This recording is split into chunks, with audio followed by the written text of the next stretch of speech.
निर्गमन 21वां अध्याय। दासों से उचित व्यवहार करना। फिर जो नियम तुझे उनको समझाने हैं ये है, जब तुम कोई इब्री दास मोल लो तब वह 6 वर्ष तक सेवा करता रहे और 7वें वर्ष स्वतंत्र होकर शेत में चला जाए। यदि वह अकेला आया हो तो अकेला ही चला जाए, और यदि पत्नी सहित आया हो तो उसके साथ उसकी पत्नी भी चली जाए। यदि उसके स्वामी ने उसको पत्नी दी हो और उससे उसके बेटे और बेटियां उत्पन्न हुई हो तो उसकी पत्नी और बालक उस स्वामी के ही रहे और वह अकेला चला जाए। परंतु यदि वह दास दृढ़ता से कहे, मैं अपने स्वामी और अपनी पत्नी और बालकों से प्रेम रखता हूँ, इसलिए मैं स्वतंत्र होकर नहीं जाऊंगा, तो उसका स्वामी उसको परमेश्वर के पास ले चले।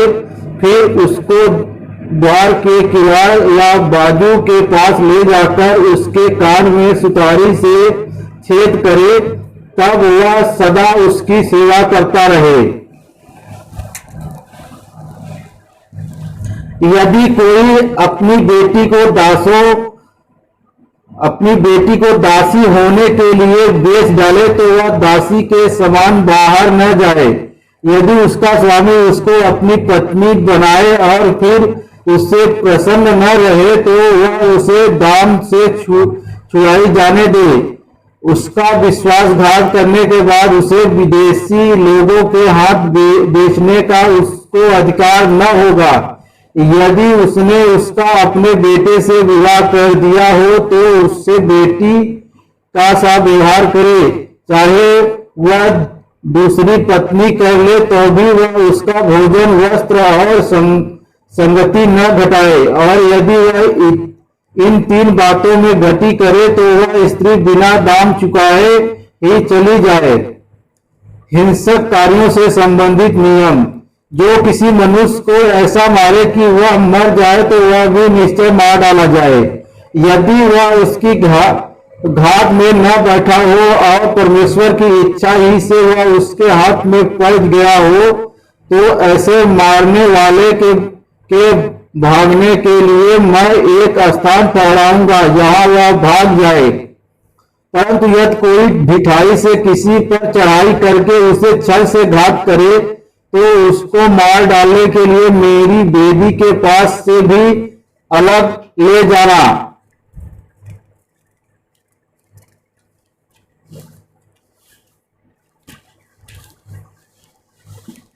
जो अपने पिता या माता को मारे पीटे वह निश्चय मार डाला जाए। जो किसी मनुष्य को चुराए, चाहे उसे ले जाकर बेच डाले, चाहे वह उसके यहाँ पाया जाए तो वह भी निश्चय मार डाला जाए। जो अपने पिता या माता को श्राप दे वह भी निश्चय मार डाला जाए।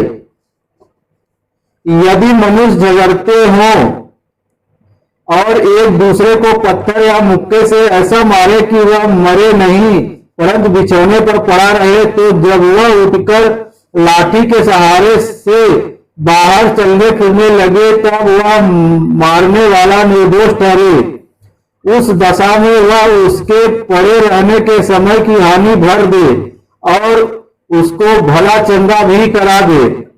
यदि कोई अपने दास या दासी को सोटे से ऐसा मारे कि वह उसके मारने से मर जाए तब उसको निश्चय दंड दिया जाए। परंतु यदि वह दो एक दिन जीवित रहे तो उसके स्वामी को दंड न दिया जाए, क्योंकि वह दास उसका धन है। यदि मनुष्य आपस में मारपीट करके किसी गर्भिणी स्त्री को ऐसी चोट पहुंचाए कि उसका गर्भ गिर जाए परंतु और कुछ हानि न हो तो मारने वाले से उतना दंड लिया जाए जितना उस स्त्री का पति पंच की सम्मति से ठहराए। परंतु यदि उसको और कुछ हानि पहुंचे तो प्राण के बदले प्राण का और आंख के बदले आंख का और दांत के बदले दांत का और हाथ के बदले हाथ का, और पांव के बदले पांव का, और दांत के बदले दांत का, और घाव के बदले घाव का, और मार के बदले मार का दंड हो। जब कोई अपने दास या दासी की आंख पर ऐसा मारे कि फूट जाए, तो वह उसकी आंख के बदले उसे स्वतंत्र करके जाने दे। और यदि वह अपने दास या दासी को मार के उसका दांत तोड़ डाले, तो वह उसके दांत के बदले उसे स्वतंत्र करके जाने दे। पशु के स्वामी का उत्तरदायित्व। यदि बैल किसी पुरुष या स्त्री को ऐसा सींग मारे कि वह मर जाए, तो वह बैल निश्चय पथराव करके मार डाला जाए और उसका मांस खाया न जाए, परंतु बैल का स्वामी निर्दोष ठहरे। परंतु यदि उस बैल की पहले से सींग मारने की आदत पड़ी हो और उसके स्वामी ने जताए जाने पर भी उसको न बांध रखा हो, और वह किसी पुरुष या स्त्री को मार डाले, तब तो उस बैल पर पथराव किया जाए और उसका स्वामी भी मार डाला जाए। यदि उस पर छुड़ौती ठहराई जाए, तो प्राण छुड़ाने को जो कुछ उसके लिए ठहराया जाए उसे इतना ही देना पड़ेगा, चाहे बैल के किसी बेटे को चाहे बेटी को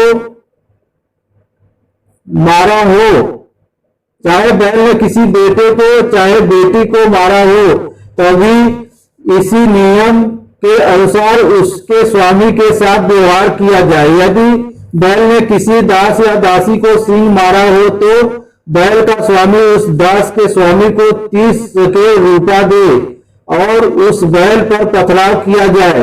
यदि कोई मनुष्य गड्ढा खोद कर उसको न ढांपे और उसमें किसी का बैल या गधा गिर पड़े, तो जिसका वह गड्ढा हो वह उस हानि को भर दे, वह पशु के स्वामी को उसका मोल दे और लोथ गड्ढे वाले की ठहरे। यदि किसी का बैल किसी दूसरे के बैल को ऐसी चोट लगाए कि वह मर जाए, तो वे दोनों मनुष्य जीते बैल को बेचकर उसका मोल आपस में आधा आधा बांट ले और लोथ को भी वैसा ही बांटे। यदि यह प्रकट हो कि उस बैल की पहले से सींग मारने की आदत पड़ी थी, पर उसके स्वामी ने उसे बांध नहीं रखा, तो निश्चय वह बैल के बदले बैल भर दे, पर लोथ उसी की ठहरे। निर्गमन 22वां अध्याय। क्षतिपूर्ति संबंधी नियम। यदि कोई मनुष्य बैल या भेड़ या बकरी चुराकर उसका घात करे या बेच डाले, तो वह बैल के बदले 5 बैल और भेड़ बकरी के बदले 4 भेड़ बकरी भर दे। यदि चोर सेंध लगाते हुए पकड़ा जाए और उस पर ऐसी मार पड़े कि वह मर जाए, तो उसके खून का दोष न लगे। यदि सूर्य निकल चुके तो उसके खून का दोष लगे। अवश्य है कि वह हानि को भर दे, और यदि उसके पास कुछ न हो तो वह चोरी के कारण बेच दिया जाए। यदि चुराया हुआ बैल या गधा या भेड़ या बकरी उसके हाथ में जीवित पाई जाए, तो वह उसका दुना भर दे। यदि कोई अपने पशु से किसी का खेत या दाख की बाड़ी चराए, अर्थात अपने पशु को ऐसा छोड़ दे कि वह पराये खेत को चर ले, तो वह अपने खेत की और अपनी दाख की बाड़ी की उत्तम से उत्तम उपज में से उस हानि को भर दे। यदि कोई आग जलाए और वह कांटों में लग जाए और फूलों के ढेर या अनाज या खड़ा खेत जल जाए, तो जिसने आग जलाई हो वह हानि को निश्चय भर दे। यदि कोई दूसरे के पास रुपए या सामग्री की धरोहर धरे और वह उसके घर से चुराई जाए, तो यदि चोर पकड़ा जाए तो दुगना उसी को भर देना पड़ेगा। यदि चोर न पकड़ा जाए तो घर का स्वामी परमेश्वर के पास लाया जाए कि निश्चय हो जाए कि उसने अपने भाई बंधु की संपत्ति पर हाथ लगाया है या नहीं। चाहे बैल, चाहे गधे, चाहे भेड़ या बकरी, चाहे वस्त्र, चाहे किसी प्रकार की ऐसी खोई हुई वस्तु के विषय अपराध क्यों न लगाया जाए। जिससे 2 जन अपनी अपनी कहते हो, तो दोनों का मुकदमा परमेश्वर के पास आए। और जिसको परमेश्वर दोषी ठहराए वह दूसरे को दूना भर दे। यदि कोई दूसरे को गदहा या बैल या भेड़ बकरी या कोई और पशु रखने के लिए सौंपे और किसी के बिना देखे वह मर जाए या चोट खाए या हाँक दिया जाए, तो उन दोनों के बीच यहोवा की शपथ खिलाई जाए, मैंने इसकी संपत्ति पर हाथ नहीं लगाया। तब संपत्ति का स्वामी इसको सच माने और दूसरे को उसे कुछ भी भर देना न होगा। यदि वह सचमुच उसके हाथ से चुराया गया हो तो वह उसके स्वामी को उसे भर दे, और यदि वह फाड़ डाला गया हो तो वह फाड़े हुए को प्रमाण के लिए ले आए, तब उसे उसको भी भर देना न पड़ेगा। फिर यदि कोई दूसरे से पशु मांग लाए और उसके स्वामी के संग न रहते उसको चोट लगे या वह मर जाए, तो वह निश्चय उसकी हानि भर दे। यदि उसका स्वामी संग हो तो दूसरे को उसकी हानि भरना न पड़े, और यदि वह भाड़े का हो तो उसकी हानि उसके भाड़े में आ गई। नैतिक और धार्मिक नियम। यदि कोई पुरुष किसी कन्या को जिसके विवाह की बात न लगी हो फुसलाकर उसके संग कुकर्म करे, तो वह निश्चय उसका मोल देकर उससे विवाह कर ले। परंतु यदि उसका पिता उसे देने से बिल्कुल इनकार करे तो कुकर्म करने वाला कन्याओं के मोल की रीति के अनुसार रुपये तय दे। तू जादू टोना करने वाली को जीवित रहने न देना। जो कोई पशु गमन करे वह निश्चय मार डाला जाए। जो कोई यहोवा को छोड़ किसी और देवता के लिए बलि करे उसका सत्यानाश किया जाए। तुम परदेशी को न सताना और न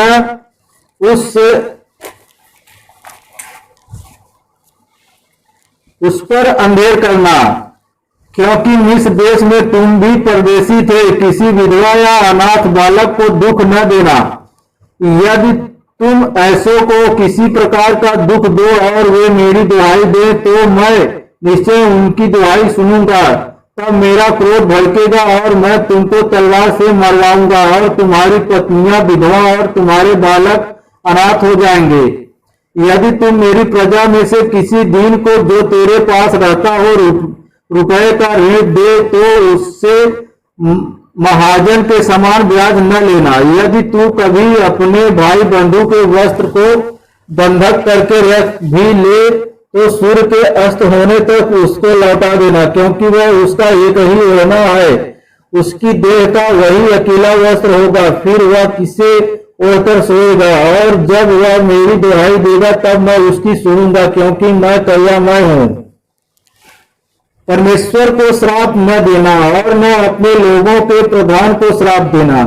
अपने खेतों की उपज और फलों के रस में से कुछ मुझे देने में विलंब न करना। अपने बेटों में से पहलौठे को मुझे देना। वैसे ही अपनी गायों और भेड़ बकरियों के पहलौठे भी देना। 7 दिन तक तो बच्चा अपनी माता के संग रहे और 8वें दिन तू उसे मुझको दे देना। तुम मेरे लिए पवित्र मनुष्य बनना। इस कारण जो पशु मैदान में फाड़ा हुआ पड़ा मिले उसका मांस न खाना, उसको कुत्तों के आगे फेंक देना। निर्गमन 23 अध्याय। न्याय और निष्पक्षता। झूठी बात न फैलाना। अन्यायी साक्षी होकर दुष्ट का साथ न देना। बुराई करने के लिए न तो बहुतों के पीछे हो लेना और न उनके पीछे फिर के मुकदमे में न्याय बिगाड़ने को साक्षी देना, और कंगाल के मुकदमे में उसका भी पक्ष न करना। यदि तेरे शत्रु का बैल या गदहा भटकता हुआ तुझे मिले तो उसे उसके पास अवश्य फेर ले आना। फिर यदि तू अपने बैरी के गदहे को बोझ के मारे दबा हुआ देखे तो चाहे उसको उसके स्वामी के लिए छुड़ाने को तेरा मन न चाहे, तभी अवश्य स्वामी का साथ देकर उसे छुड़ा लेना। तेरे लोगों में से 2 दरिद्र हो उसके मुकदमे में न्याय न बिगाड़ना। झूठे मुकदमे से दूर रहना और निर्दोष और धर्मी को घात न करना, क्योंकि मैं दुष्ट को निर्दोष न ठहराऊंगा। घूस न लेना, क्योंकि घूस देखने वालों को भी अंधा कर देता है और धर्मियों की बातें पलट देता है। परदेशी पर अंधेर न करना, तुम तो परदेशी के मन की बातें जानते हो, क्योंकि तुम भी मिस्र देश में परदेशी थे। 7वां वर्ष और 7वां दिन। 6 वर्ष तो अपनी भूमि में बोना और उसकी उपज इकट्ठी करना, परंतु 7वें वर्ष में उसको पड़ती रहने देना और वैसा ही छोड़ देना, तो तेरे भाई बंधु में के दरिद्र लोग उससे खाने पाए और जो कुछ उनसे भी बचे वह बनैले पशुओं के खाने के काम में आए। अपनी दाख और जैतून की बारियों से भी ऐसे ही करना। 6 दिन तक अपना काम काज करना और 7वें दिन विश्राम करना, ताकि तेरे बैल और गदहे सुस्ताएं और तेरी दासियों के बेटे और परदेशी भी अपना जी ठंडा कर सके। जो कुछ मैंने तुमसे कहा है उसमें सावधान रहना। दूसरे देवताओं के नाम की चर्चा न करना, वरन तुम्हारे मुंह से सुनाई भी न दें। 3 प्रमुख पर्व। प्रतिवर्ष 3 बार मेरे लिए पर्व मनाना। अखमीरी रोटी का पर्व मनाना, उसमें मेरी आज्ञा के अनुसार अबीब महीने के नियत समय पर 7 दिन तक अखमीरी रोटी खाया करना, क्योंकि उसी महीने में तुम मिस्र से निकल आए थे। मुझको कोई छूछे हाथ अपना मुंह न दिखाए। जब तेरी बोई हुई खेती की पहली उपज तैयार हो तब कटनी का पर्व मानना। वर्ष के अंत में जब तू परिश्रम के फल बटोर के ढेर लगाए तब बटोरन का पर्व मानना। प्रतिवर्ष 3 बार तेरे सब पुरुष प्रभु यहोवा को अपना मुंह दिखाए। मेरे बलि पशु का लहू खमीरी रोटी के संग न खाना चढ़ाना, और न मेरे पर्व के उत्तम बलिदान में से कुछ सवेरे तक रहने देना। अपनी भूमि की पहली उपज का पहला भाग अपने परमेश्वर यहोवा के भवन में ले आना। बकरी का बच्चा उसकी माता के दूध में न पकाना। प्रतिज्ञाएं और निर्देश। सुन, मैं एक दूत तेरे आगे आगे भेजता हूं, जो मार्ग में तेरी रक्षा करेगा और जिस स्थान को मैंने तैयार किया है उसमें तुझे पहुंचाएगा। उसके सामने सावधान रहना और उसकी मानना, उसका विरोध न करना, क्योंकि वह तुम्हारा अपराध क्षमा न करेगा, इसलिए कि उसमें मेरा नाम रहता है। यदि तू सचमुच उसकी माने और जो कुछ मैं कहूँ वह करे, तो मैं तेरे शत्रुओं का शत्रु और तेरे द्रोहियों का द्रोही बनूंगा। इस रीति मेरा दूत तेरे आगे आगे चलकर तुझे एमोरी, हित्ती, परिज्जी, कनानी, हिब्बी और यबूसी लोगों के यहाँ पहुंचाएगा, और मैं उनका सत्यानाश कर डालूंगा। उनके देवताओं को दंडवत न करना और न उनकी उपासना करना और न उनके से काम करना, वरन उन मूर्तों का पूरी रीति से सत्यानाश कर डालना और उन लोगों की लाटों को टुकड़े टुकड़े कर देना। तू अपने परमेश्वर यहोवा की उपासना करना, तब वह तेरे अन्न जल पर आशीष देगा और तेरे बीच में से रोग दूर करेगा। तेरे देश में न तो किसी का गर्भ गिरेगा और न कोई बाढ़ होगी, और तेरी आयु मैं पूरी करूंगा। जितने लोगों के बीच तू जाएगा उन सबों के मन में मैं अपना भय पहले से ऐसा समवा दूंगा कि उनको व्याकुल कर दूंगा, और मैं तुझे सब शत्रुओं की पीठ दिखाऊंगा। और मैं तुझसे पहले दर्रों को भेजूंगा जो हिब्बी, कनानी और हित्ती लोगों को तेरे सामने से भगा के दूर कर देंगी। मैं उनको तेरे आगे से एक ही वर्ष में न निकाल दूंगा। ऐसा न हो कि देश उजाड़ हो जाए और बनैले पशु बढ़कर तुझे दुख देने लगे।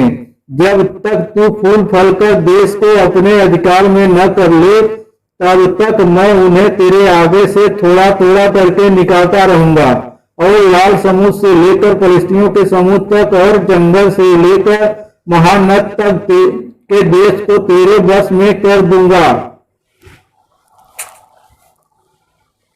मैं उस देश के निवासियों को भी तेरे बस में कर दूंगा और तू उन्हें अपने सामने से बरबस निकालेगा। तू न तो उनसे वाचा बांधना और न उनके देवताओं से वे तेरे देश में रहने न पाए। ऐसा न हो कि वे तुझसे मेरे विरुद्ध पाप कराए, क्योंकि यदि तू उनके देवताओं की उपासना करे तो यह तेरे लिए फंदा बनेगा। निर्गमन 24 अध्याय। यहोवा और इस्राएलियों के बीच वाचा। फिर उसने मूसा से कहा, तू हारून, नादाब, अबीहू और इस्राएलियों के 70 पुरनियों समेत यहोवा के पास ऊपर आकर दूर से दंडवत करना। केवल मूसा यहोवा के समीप आए, परंतु वे समीप न आए और दूसरे लोग उसके संग ऊपर न आए। मूसा ने लोगों के पास जाकर यहोवा की सब बातें और सब नियम सुना दिए। तब सब लोग एक स्वर में बोल उठे, जितनी बातें यहोवा ने कही हैं उन सब बातों को हम मानेंगे। तब मूसा ने यहोवा के सब वचन लिख दिए और बड़े सवेरे उठकर पर्वत के नीचे एक वेदी और इस्राएल के 12 गोत्रों के अनुसार 12 खंभे भी बनवाए। तब उसने कई इस्राएली जवानों को भेजा, जिन्होंने यहोवा के लिए होम बलि और बैलों के मेल बलि चढ़ाए। और मूसा ने आधा लहू लेकर कटोरों में रखा और आधा वेदी पर छिड़क दिया। तब वाचा की पुस्तक को लेकर लोगों को पढ़कर सुनाया। उसे सुनकर उन्होंने कहा, जो कुछ यहोवा ने कहा है उस सब को हम करेंगे और उसकी आज्ञा मानेंगे। तब मूसा ने लहू लेकर लोगों पर छिड़क दिया और उनसे कहा, देखो यह उस वाचा का लहू है जिसे यहोवा ने इन सब वचनों पर तुम्हारे साथ बांधी है। तब मूसा, हारून, नादाब, अबीहू और इस्राएलियों के 70 पुरनियों ऊपर गए और इस्राएल के परमेश्वर का दर्शन किया। और उसके चारों तले नीलमणि का चबूतरा सा कुछ था, जो आकाश के तुल्य ही स्वच्छ था। और उसने इस्राएलियों के प्रधानों पर हाथ न बढ़ाया। तब उन्होंने परमेश्वर का दर्शन किया और खाया पिया। मूसा सीनै पर्वत पर। तब यहोवा ने मूसा से कहा, पहाड़ पर मेरे पास चढ़ आ और वहीं रह, और मैं तुझे पत्थर की पटियां और अपनी लिखी हुई व्यवस्था और आज्ञा दूंगा कि तू उनको सिखाए। तब मूसा यहोशू नामक अपने सेवक समेत परमेश्वर के पर्वत पर चढ़ गया और पुरनियों से यह कह गया, जब तक हम तुम्हारे पास फिर न आए तब तक तुम यही हमारी बाट जोते रहो। और सुनो, हारून और हूर तुम्हारे संग है। यदि किसी का मुकदमा हो तो उन्हीं के पास जाए। तब मूसा पर्वत पर चढ़ गया और बादल ने पर्वत को छा लिया। तब यहोवा के तेज ने सीनै पर्वत पर निवास किया और वह बादल उस पर 6 दिन तक छाया रहा। और 7वें दिन उसने मूसा को बादल के बीच में से पुकारा। इस्राएलियों की दृष्टि में यहोवा का तेज पर्वत की चोटी पर प्रचंड आग के समान दिखाई पड़ता था। तब मूसा बादल के बीच में प्रवेश करके पर्वत पर चढ़ गया और मूसा पर्वत पर 40 दिन और 40 रात रहा। पवित्र स्थान के लिए भेंट। निर्गमन 25वां अध्याय। यहोवा ने मूसा से कहा, इस्राएलियों से यह कहना कि मेरे लिए भेंट लाएं, जितने अपनी इच्छा से देना चाहें उन्हीं सबों से मेरी भेंट लेना। और जिन वस्तुओं की भेंट उनसे लेना है वे ये है, अर्थात सोना, चांदी, पीतल, नीले, बैगनी और लाल रंग का कपड़ा, सूक्ष्म सनी का कपड़ा, बकरी का बाल, लाल रंग के रंगी हुई मेढ़ों की खालें, सोइसों की खालें, बबूल की लकड़ी, उजियाले के लिए तेल, अभिषेक के लिए और सुगंधित धूप के लिए सुगंध द्रव्य, एपोद और चपरास के लिए सुलेमानी पत्थर और जड़ने के लिए मणि। और वे मेरे लिए एक पवित्र स्थान बनाए कि मैं उनके बीच निवास करूं। जो कुछ मैं तुझे दिखाता हूं, अर्थात निवास स्थान और उसके सब सामान का नमूना, उसी के अनुसार तुम लोग उसे बनाना। वाचा का संदूक। बबूल की लकड़ी का एक संदूक बनाया जाए। उसकी लंबाई 2.5 हाथ और चौड़ाई और ऊंचाई 1.5 हाथ की हो और उसको चोखे सोने से भीतर और बाहर मढ़वाना और संदूक के ऊपर चारों ओर सोने की बाड़ बनवाना और सोने के 4 कड़े ढलवा कर उसके चारों पायों पर एक ओर 2 कड़े और दूसरी ओर भी 2 कड़े लगवाना।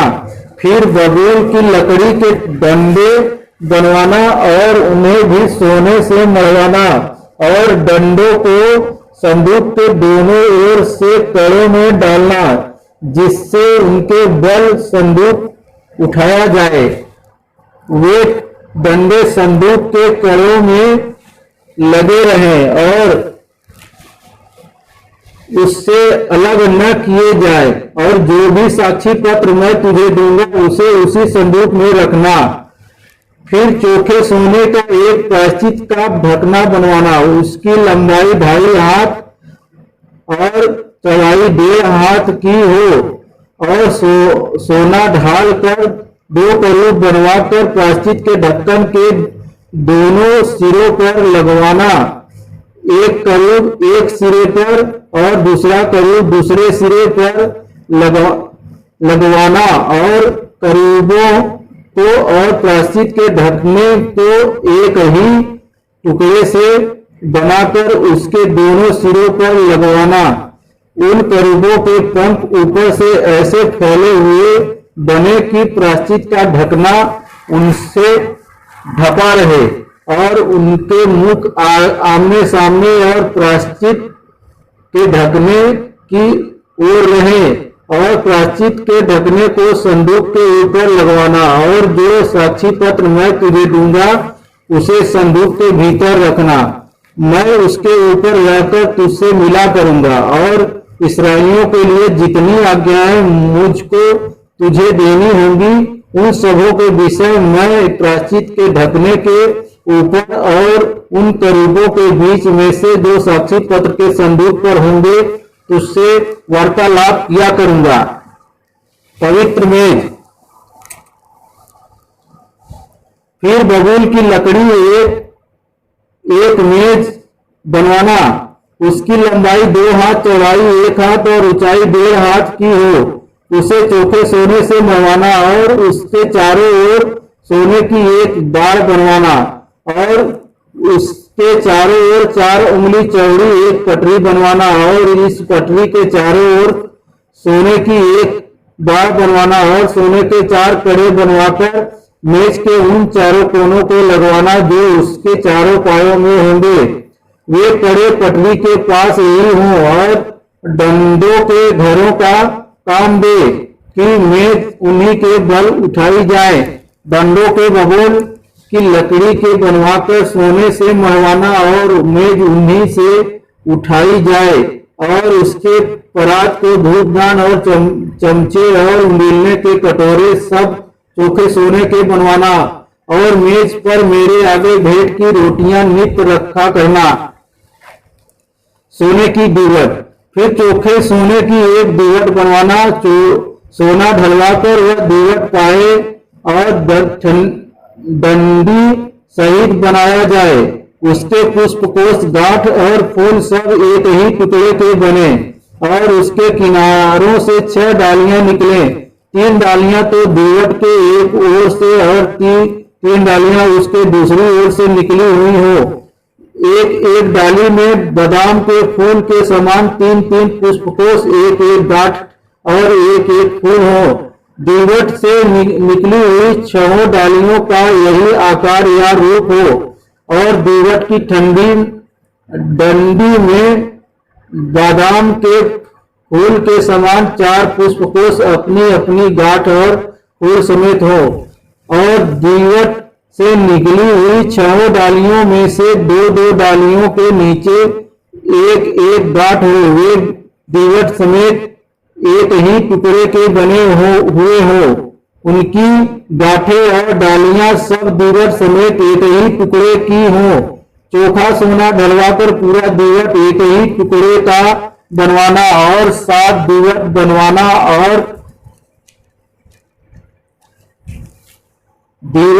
दीपक जलाए जाए कि वे दीवट के सामने प्रकाश दे। उसके गुलतराश और गुलदान सब चोखे सोने के हो। वह सब इन समस्त सामान समेत किक्कार भर चोखे सोने के बने और सावधान रहकर इन सब वस्तुओं को उस नमूने के समान बनवाना जो तुझे इस पर्वत पर दिखाया गया है। Hallelujah, hallelujah.